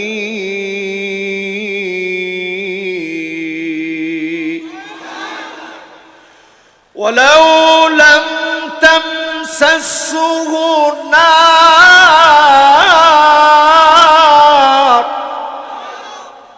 কোন আগুন লাগে না, আগুন ছাড়াই বাতি জ্বলে। এই আয়াতটা নাস্তিকরা পড়ার পরে ভুল ধরার চেষ্টা করে, কি বলে পৃথিবীর কোথাও নাকি জাইতুনের তেল পাওয়া যাবে না, এটা কেমন কথা? আল্লাহ বুঝিয়ে দিলেন, আজকে যদি আপনি মারা যান, কোন তেল দিয়ে আপনাকে সচল বানানো যাবে না। আপনি যদি আজকে মরে যান, লাশ হয়ে যাবে, নাম নিশানা সব মুছে যাবে। একমাত্র যিনি আমাদেরকে আবার জীবিত করবেন তিনি কে? কোন রকম আগুন ছাড়াই এই দেহটা জ্বলে। এই দেহটাকে প্রতিনিয়ত মালিক জ্বালান, প্রজ্বলিত করেন, আলোকিত করেন। এই আলোকিত দেহের ভিতরে আল্লাহ পাক কেমন একটা জায়গা দিয়েছে, আপনি গুনাহ করে অন্ধকার বানিয়ে ফেলেছেন।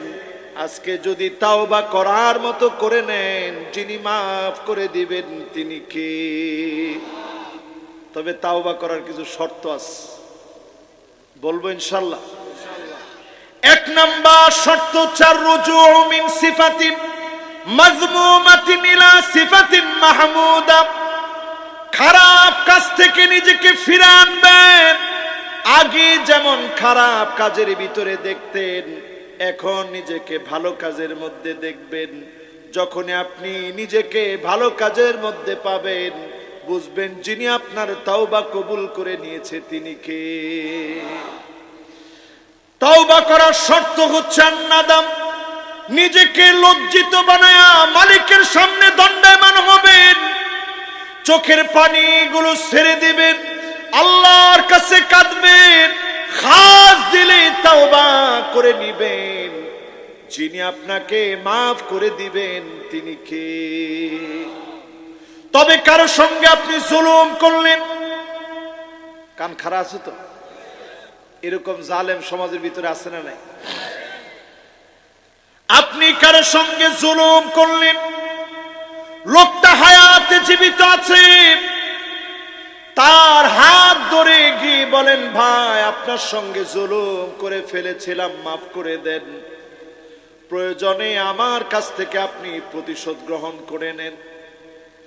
আল্লাহর নবী বিশ্ব নবী ইন্তেকালের আগে বললেন, দাঁড়িয়ে থেকে তিনি বললেন, তোমাদের কারো উপরে যদি আমি জুলুম করে থাকি, ফালিয়াতাসু মিন্নি ক্বাবলাল কিসাস ইয়াউমাল কিয়ামাহ, কিয়ামতের দিন আল্লাহ চুলচেরা বিচার করবেন, হিসাব নিকাশ চুলচেরা হবে।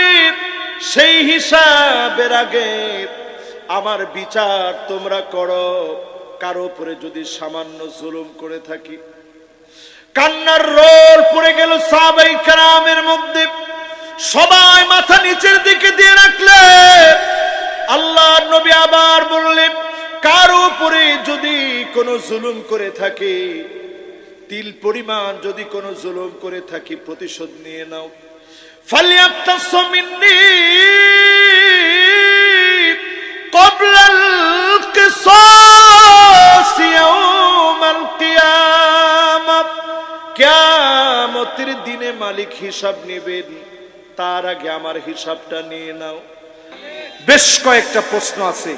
এক নাম্বার প্রশ্ন হচ্ছে, হুজুর অনেকেই আপনার নিকট দান করতে চায়, অতঃপর আরে মিয়া দান তো হুজুরে উঠেছে, দান তো হুজুরে উঠেছে। আচ্ছা ঠিক আছে, আপনারা বসেন, ইনশাল্লাহ প্রশ্নের উত্তর আগে দিয়ে নিয়ে অসুবিধা নেই, ইনশাল্লাহ দানও দিবেন। দিবেন না কেন? ইনশাল্লাহ দিবেন। আমি এটা আগেই শর্ত দিয়ে নিই যে বাবা, আমি এই লম্বা ওয়াজ করার পরে আমারে দিয়ে আর দানের কথাটা বলেন না, আমার প্রতিদিন মাহফিল করা লাগে, এটা তো বোঝা দরকার আপনাদের। সবারে দিয়ে তো আল্লাহ সব কাজ করায় না। আমি এই মাহফিলটা আরো আসছি, ভালোবাসার মাহফিল, আমি এটা আগেই বলে নিই।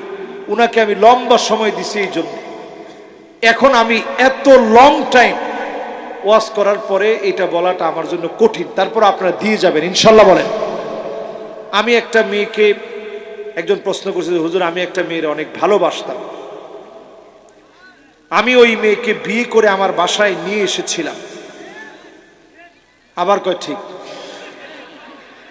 প্রথমে আমার ফ্যামিলি রাজি ছিল না, অনেক কিছু হওয়ার পর রাজি হয়েছিল। তার 3 মাস পর আমাদের ডিভোর্স হয়ে যায়। ডিভোর্স হওয়ার পর আমরা ফোনে কথা বলি। এখন আমরা আবার বিয়ে করার সিদ্ধান্ত নিচ্ছি, এটা হালাল হবে নাকি হারাম হবে এটা বলবেন।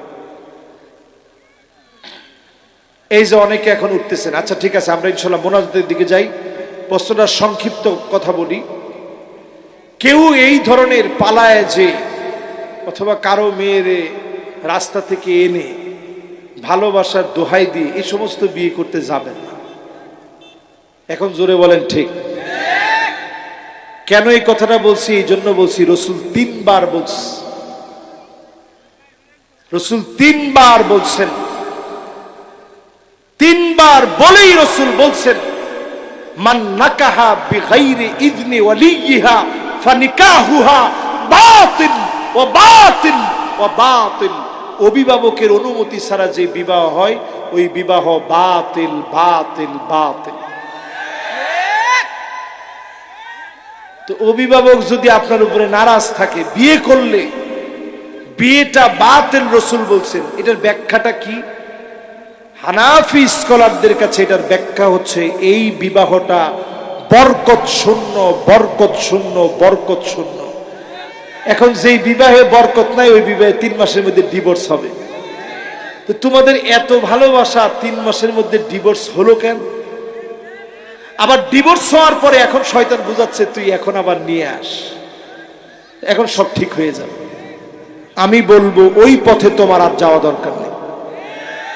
বাস, যেটা শেষ, ওইটার তালাক কিভাবে হয়েছে, মেয়েদের যে ডিভোর্স দেওয়ার পদ্ধতি আমাদের দেশে শরিয়াতের পরিভাষা এটাকে তলাকে তাফউইদ বলা হয়। এটা আমরা না বুঝার কারণে ডিভোর্সটারে এত সহজ মনে করি। মেয়ে বলছে আর ডিভোর্স হয়ে গেল। আর ওই যে 18 নম্বর কলামে লেখা থাকে যে আপনি স্ত্রীকে তালাক দেওয়ার অনুমতি দেন কিনা। ওইখানে আমি বলবো প্রত্যেক যুবক তোমরা নিজেরা কাজীর হাতে লেখাবা, একটা সিল থাকে দেখবা, সিলের নিচে তোমরা লেখাবা এক তালাক দেওয়ার অনুমতি প্রদান করি। তাইলে যদি এক তালাক দাও, ওই যে মাথা ঠিক হয়ে গেলে তখন তুমি ফিরে নিয়ে আসবা। ঠিক আছে তো ইনশাল্লাহ? বাস আমাদের এখানে শেষ ইনশাল্লাহ। যেই তো মাদ্রাসার মাহফিল, ইনশাল্লাহ মাদ্রাসার ছাত্ররা যাবে দরুদ শরীফ পড়তে পড়তে। আমরা ইনশাল্লাহ একজনও কৃপণতা করব না। কে কে কৃপণ হাত তুলে তো দেখি। একজনও কৃপণ নাই, একজন কৃপণ আছে হাত তুলছে।